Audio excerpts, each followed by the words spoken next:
9th standard മാത്സിലെ second chapter ആയ new numbers എന്ന ചാപ്റ്ററിൽ പേജ് നമ്പർ 26 ക്വസ്റ്റ്യൻസ് ആണ് ചെയ്യുന്നത്.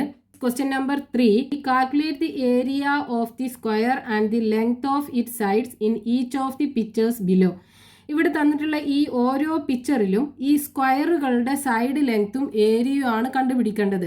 അപ്പോൾ ഇതാണ് നമ്മുടെ ഫിഗർ. ഫസ്റ്റത്തെ ഫിഗറിനകത്ത് ഇതിൻ്റെ ഈ സൈഡ് ലെങ്ത് കിട്ടണം, സ്ക്വയറിൻ്റെ സൈഡ് ലെങ്ത് കിട്ടണം, എന്നാലേ നമുക്ക് ഏരിയ കണ്ടുപിടിക്കാൻ പറ്റുള്ളൂ അല്ലേ. Area is equal to side into side ആണല്ലോ. അപ്പോൾ നമുക്ക് ഈ സ്ക്വയറിൻ്റെ സൈഡ് ലെങ്ത് കിട്ടണം എന്നുണ്ടെങ്കിൽ നമുക്ക് ഈ റൈറ്റ് ആംഗിൾഡ് ട്രയാംഗിളിൻ്റെ ഹൈപ്പോട്ടന്യൂസ് കണ്ടുപിടിച്ചിട്ട് വീണ്ടും ഈ ട്രയാംഗിളിൻ്റെ രണ്ടാമത്തെ ട്രയാംഗിളിൻ്റെ ഹൈപ്പോട്ടന്യൂസ് കണ്ടുപിടിക്കണം. അപ്പോൾ നമുക്ക് ഫസ്റ്റത്തെ ട്രയാംഗിളിൻ്റെ ഹൈപ്പോട്ടന്യൂസ് കണ്ടുപിടിക്കാം. പേര് കൊടുക്കാം ABC. അപ്പോൾ നമ്മൾ ഈ ട്രയാങ്കിൾ ABC കൺസിഡർ ചെയ്യുകയാണെന്നുണ്ടെങ്കിൽ ഈ AC എന്ന് പറയുന്നത് എന്താണ്? ഹൈപ്പോട്ടന്യൂസ് അല്ലേ.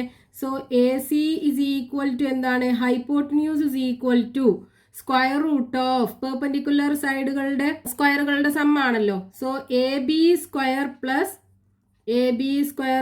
BC square so is equal to square root of AB എന്ന് പറയുന്നത് 1, BC എന്ന് പറയുന്നതും 1. So 1 square plus 1 square is equal to √2. അതായത് AC എന്ന് പറയുന്നത് √2. ഇനി ഈ ട്രയാങ്കിൾ ACD നമ്മൾ കൺസിഡർ ചെയ്യുകയാണെന്നുണ്ടെങ്കിൽ AD എന്ന് പറയുന്നത് ഈ ട്രയാങ്കിളിൻ്റെ ഹൈപ്പോട്ടന്യൂസ് ആണല്ലോ. So AD is equal to square root of hypotenuse is equal to മറ്റ് രണ്ട് പെർപെൻഡിക്കുലർ സൈഡുകളുടെ സ്ക്വയറിൻ്റെ സമ്മ്, എന്നിട്ട് അതിൻ്റെ സ്ക്വയർ റൂട്ട് എടുത്താൽ മതി. So AC square plus CD square so is equal to square root of AC എന്ന് പറയുന്നത് നമുക്ക് കിട്ടി √2. So √2 square plus CD 1 square so is equal to square root of √2ൻ്റെ square 2 plus 1 that is equal to √3. So സ്ക്വയറിൻ്റെ side കിട്ടി √3. Square ആകുമ്പോൾ എല്ലാ സൈഡും ഈക്വൽ അല്ലേ, √3. ഇനി ഇതിൻ്റെ ഏരിയ നമുക്ക് കണ്ടുപിടിക്കാൻ പറ്റും. സൈഡ് ഇൻറ്റു സൈഡ് ആണല്ലോ. So area of square is equal to എത്ര വരും? സൈഡ് ഇൻറ്റു സൈഡ് വരുമ്പോൾ √3 into √3 that is equal to 3 centimetre square. അപ്പോൾ ഈ സ്ക്വയറിൻ്റെ ഏരിയ കിട്ടി 3 സെൻറ്റിമീറ്റർ സ്ക്വയർ. ഇനി അടുത്ത ഫിഗറിനകത്ത് ഇവിടെ നമുക്ക് ഈ സ്ക്വയറിൻ്റെ സൈഡ് ലെങ്ത് കിട്ടണമെന്നുണ്ടെങ്കിൽ ഈ ഓരോ ഹൈപ്പോട്ടന്യൂസുകളുടെയും ലെങ്ത് കിട്ടിയിട്ട് വേണം ഇവിടെ എത്താനായിട്ട്. അപ്പോൾ ഫസ്റ്റത്തെ ട്രയാങ്കിളിൻ്റെ ഹൈപ്പോട്ടന്യൂസിൻ്റെ ലെങ്ത് എത്രയാണ്?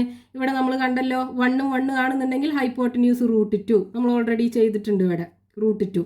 അപ്പോൾ ഇത് √2 ആയിരിക്കും ഉണ്ടാവുക. ഇനി √2ഉം 1ഉം ആണ് പെർപെൻഡിക്കുലർ സൈഡ്സ് എന്നുണ്ടെങ്കിൽ അതിൻ്റെ ഹൈപ്പോട്ടന്യൂസ് എത്രയാണ്? ഇവിടെ നമുക്ക് കിട്ടിയിട്ടുണ്ട് √3. സോ ഇവിടെ √3.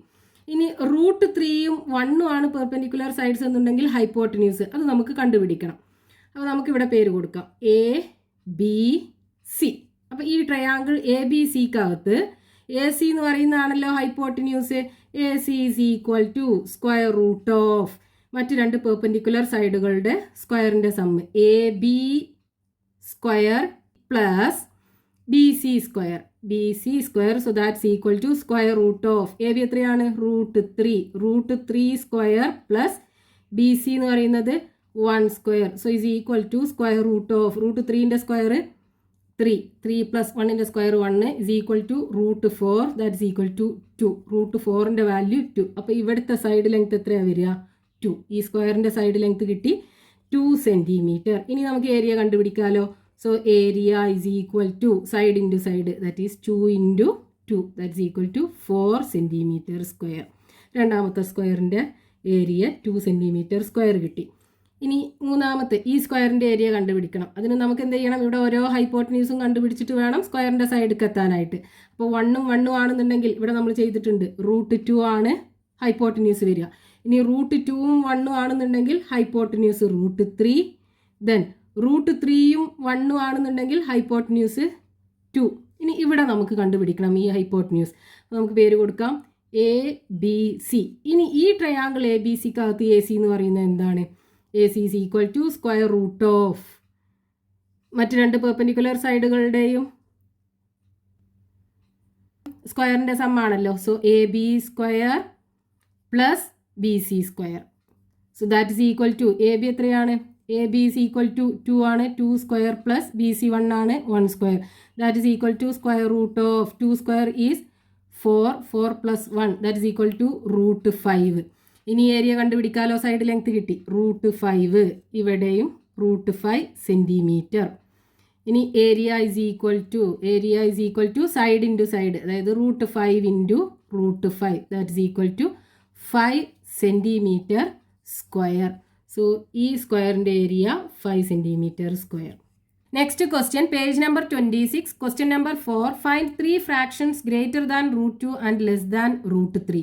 √2നേക്കാളും ഗ്രേറ്ററും √3നേക്കാളും ലെസ്സും ആയിട്ടുള്ള 3 ഫ്രാക്ഷൻസ് കണ്ടുപിടിക്കാനാണ് പറഞ്ഞിട്ടുള്ളത്. അപ്പോൾ ക്വസ്റ്റ്യനിൽ പറഞ്ഞിട്ടുള്ളത് √2നേക്കാളും ഗ്രേറ്റർ ആവണം, √3നേക്കാളും ലെസ്സും ആവണം. അപ്പോൾ ഇത് രണ്ടിൻ്റെ ഇടയ്ക്കുള്ള 3 ഫ്രാക്ഷണൽ നമ്പേഴ്സാണ് നമുക്ക് കണ്ടുപിടിക്കേണ്ടത്.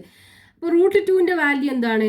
1.414 ആണല്ലോ, അപ്രോക്സിമേറ്റ് വാല്യൂ കേട്ടോ. ഇവിടെ √3ൻ്റെ 1.732. അപ്പോൾ ഇതിൻ്റെ ഇടയിൽ കിടക്കുന്ന 3 ഡെസിമൽ നമ്പേഴ്സ് നമുക്ക് എടുക്കാം. ഡെസിമൽ നമ്പേഴ്സ് എന്ന് പറയുമ്പോൾ 1.4 കഴിഞ്ഞാൽ 1.5 നമുക്ക് എടുക്കാം, പിന്നെ 1.6 എടുക്കാമല്ലോ, 1.7 എടുക്കുക. ഇവിടെ വരുന്നത് 1.73 ആണ്. അപ്പോൾ 1.7 അതിനേക്കാളും ലെസ്സാണ്. അപ്പോൾ ഈ 3 ഡെസിമൽ നമ്പേഴ്സ് നമുക്ക് കിട്ടി.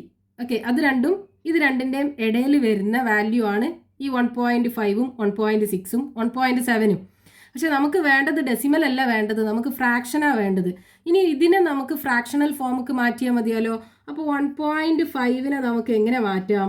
ഈ 1.5നെ 10 കൊണ്ട് മൾട്ടിപ്ലൈ ചെയ്താൽ ഈ ഡെസിമൽ പോയി കിട്ടൂലേ. അപ്പോൾ നമ്മൾ മൾട്ടിപ്ലൈ ചെയ്യുമ്പോൾ ആ സെയിം ഓപ്പറേഷൻ എന്ത് ചെയ്യണം? താഴെയും കൊടുക്കണം. So into 1.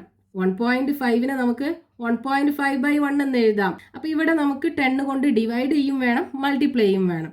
നമുക്ക് എന്ത് കിട്ടും? 1.5 ഇൻറ്റു 10 ചെയ്യുമ്പോൾ 15 കിട്ടും. 1 ഇൻറ്റു 10 10. ഇനി 15നെ നമുക്ക് 5 കൊണ്ട് ഡിവൈഡ് ചെയ്യാലോ, എന്ത് കിട്ടും? 3 കിട്ടും. അതുപോലെ 10നെ 5 കൊണ്ട് ഡിവൈഡ് ചെയ്താലോ 2 കിട്ടും. അപ്പോൾ ഇതെന്താണ്? ഒരു ഫ്രാക്ഷണൽ നമ്പർ അല്ലേ. അപ്പോൾ ഇതിൻ്റെ ഇടയ്ക്കുള്ള ഒരു ഫ്രാക്ഷൻ നമുക്ക് കിട്ടി. ഇനി ഈ 1.6നെ നമുക്ക് കൺവേർട്ട് ചെയ്യാം ഫ്രാക്ഷനിലേക്ക്. 1.6നെ എന്ത് ചെയ്യുക? 10 കൊണ്ട് മൾട്ടിപ്ലൈ ചെയ്യും ചെയ്യുക, 10 കൊണ്ട് ഡിവൈഡ് ചെയ്യും ചെയ്യുക. അപ്പോൾ മൾട്ടിപ്ലൈ ചെയ്യുമ്പോൾ 1.6നെ 16 ആയി മാറും, ഡിവൈഡഡ് ബൈ 10.